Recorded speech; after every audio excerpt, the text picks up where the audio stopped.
उत्सव कथाएं चैनल में आपका हार्दिक स्वागत है। आज की प्रस्तुति कली हनुवाणी अध्याय 11 जागृति विन्यास भाग 8। उसको अच्छे से देखो। हनुमान जी की वाणी में उनके मातंग शिष्यों को निर्देश मिला। उसकी आत्मा अब किरदार बदलने जा रही है। उसके वर्तमान किरदार को अनीता 728 नाम दे देते हैं। उसकी आत्मा अनीता 849 किरदार में प्रवेश करने वाली है। आपको वे दोनों किरदार दिखाई देंगे। आप दोनों किरदार के बीच का अंतर भी देख सकेंगे। सबसे रोचक बात यह है कि अनीता के दोनों किरदार आत्मा के स्थानांतरण से पूरी तरह अनभिज्ञ रहेंगे।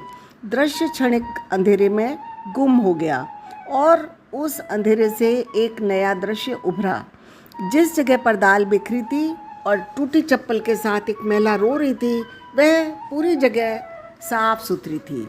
वहाँ पर किसी प्रकार की दुर्घटना होने का कोई भी संकेत नहीं था। यह दृश्य भी अचानक समाप्त हो गया। वहाँ से कुछ दूर उसी समय एक अन्य दृश्य दिखाई दिया। अनीता विक्रय केंद्र से बाहर निकल रही थी। उसके एक हाथ में 2 थैले थे। एक थैले में किराने का सामान था जो अभी अभी खरीदा था। एक अन्य छोटा सुंदर सा झोला था जो आधुनिक महिलाएं प्रायः रखती हैं। उस छोटे झोले से उसने वह पिंगल यंत्र निकाला जिसकी घंटी बज रही थी।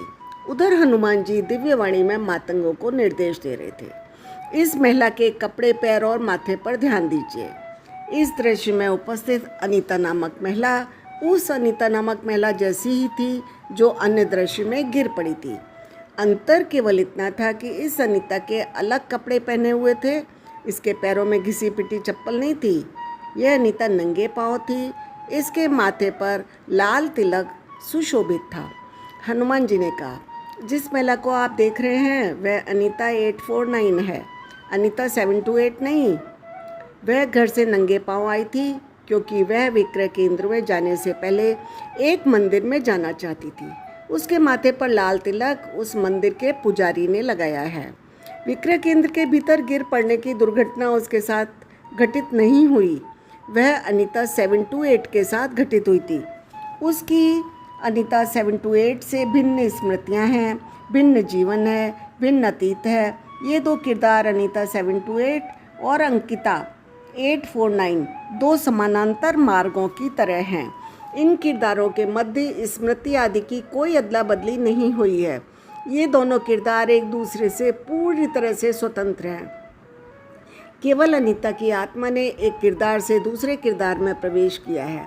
दोनों किरदार दरिद्रता से जूझ रहे थे, दोनों दुख के मारे थे। जिस किरदार को आप देख रहे हैं अनीता 849, उसको अभी एक शुभ समाचार मिलने वाला है। उसका जीवन दरिद्रता से बाहर निकलने वाला है। मातंगों ने अनुमान लगाया कि अनीता को वह शुभ समाचार उसी पिंगल यंत्र के द्वारा मिलने वाला था जो उसने अपने झोले से निकालकर अपने कान से लगा लिया था। उनका अनुमान सही था। वह पिंगल यंत्र के द्वारा अपने आनंदित पति से बात कर रही थी। नहीं, समाचार ये नहीं था कि उनके घर में गुप्त स्वर्ण मिला था। समाचार इससे भी अच्छा था। उसके पति का एक पैतृक भूमि पर अधिकार था जिससे वह अभी तक अनजान था। उसके चाचा का परिवार लंबे समय से उसे भुला दी गई पैतृक संपत्ति पर अधिकार पाने के लिए न्यायिक लड़ाई लड़ रहा था।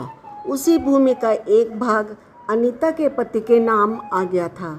उस भाग का मूल्य उसके पूरे ऋण से कहीं अधिक था। एक पल के लिए तो उसे विश्वास ही नहीं हुआ। दुख भरे लंबे वर्षों के पश्चात इस तरह का शुभ समाचार असत्य सा जान पड़ा। समाचार सुनते ही पहले उसके मुख से कुछ अस्पष्ट बोल निकले और तत्पश्चात आनंद की एक चीख और तत्पश्चात निकले उसके आंखों से अश्रु। वह तुरंत घूमी, वापस मंदिर की ओर चल पड़ी। उसे अपने देवता का आभार जो व्यक्त करना था।